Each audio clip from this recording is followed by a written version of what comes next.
I am so for the death penalty. And I think as far as terrorism is concerned, death penalty with a speedy trial. I've always supported the death penalty. I've always supported the death penalty. I don't even understand people that don't. But if we don't get tough on the drug dealers, we're wasting our time. And that toughness includes the death penalty. I'm also directing the Department of Justice to propose legislation ensuring that those who commit hate crimes and mass murders face the death penalty, and that this capital punishment be delivered quickly, decisively, and without years of needless delay. You know, from 2003 to this July, the federal government didn't execute anyone, despite the fact that the federal government does have the death penalty. And then Donald Trump and William Barr changed that. And in 5 months, they have put 8 people to death. They have scheduled 5 more people to be put to death as they rush towards the exits on January 20th. They want to make sure they get those killings in before they leave. At the same time, we are learning the president is discussing giving out pardons like party favors to his associates and family, which is what law and order has always meant to Trump from the beginning. For my friends, everything, and for my enemies, the law. And someone who spent a large part of their career trying to save inmates from execution and dismantle the entire machinery of death in the criminal justice system, Bryan Stevenson, founder and executive director of the Equal Justice Initiative, and he joins me now.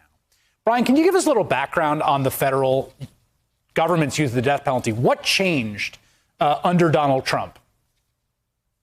Well, there were tremendous questions about the reliability and the credibility of many of these death sentences. And so most prosecutors had been trying to resolve those issues. And then we've seen in the last several months this rush to execute. And it's really catastrophic. I've often argued that the death penalty can't be understood by asking the question, do people deserve to die for the crimes they've committed? The threshold question surrounding the death penalty is, do we deserve to kill?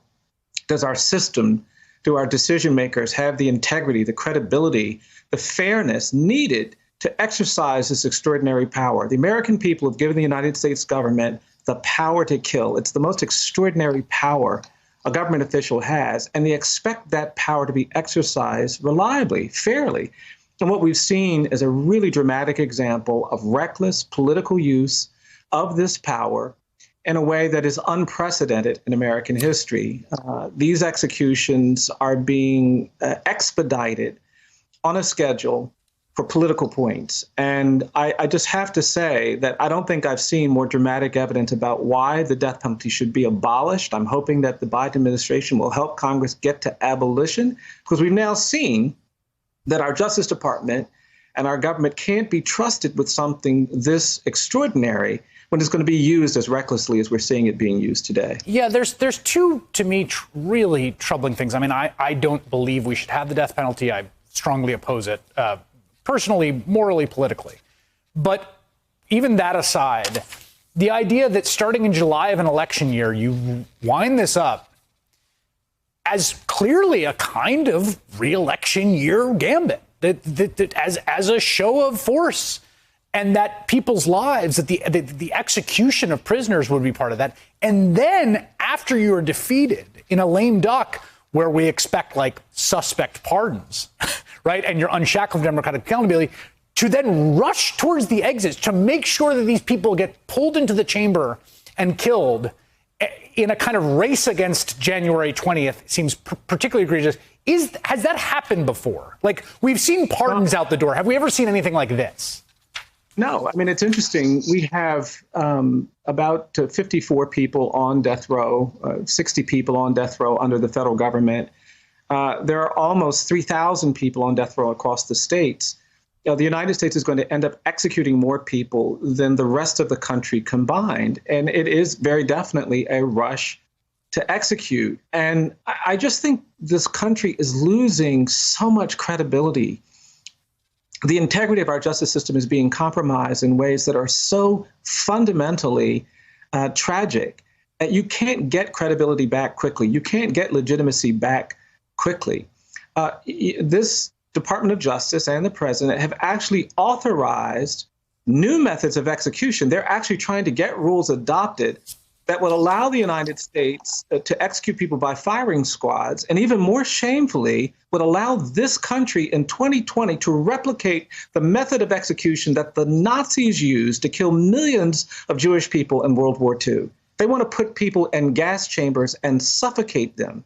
And this is all spectacle. It's not really about justice. It's not about fairness. It's about demonstrating power.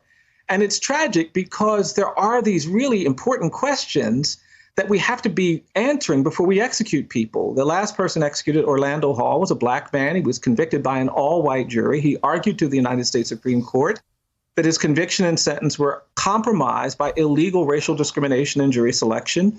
The prosecutor who prosecuted his case they brought in to do the jury selection had a history of illegally excluding African Americans from serving on juries that the United States Supreme Court had established in an earlier case. That prosecutor excluded 80% of the black people qualified for jury service in his case.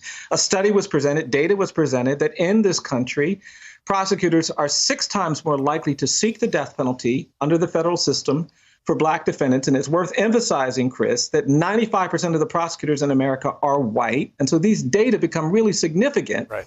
The Department of Justice is 8 times more likely to authorize the death penalty for black defendants rather than non-black defendants. And judges and sentencers are 16 times more likely to impose the death penalty against a black defendant. Now, these are important questions that have to be answered before we execute someone, and that didn't happen. And now we have 4 more black people scheduled to be executed. And it just says a lot about our commitment to equality, fairness, and you can even be in favor of the death penalty. But if it's going to be imposed in a discriminatory manner against the poor, if it's going to be disclosed in a political manner, in a racially biased manner, we're about to execute a woman who has a history of abuse that we haven't fully grappled with, then you're going to undermine credibility and integrity in ways that I think are unprecedented in this area of the law. Yeah, in a parade of really monstrously cruel actions taken throughout this time, this is really, I have to say, up near the top in terms of how troubling it is as we wind down the Trump era in this country.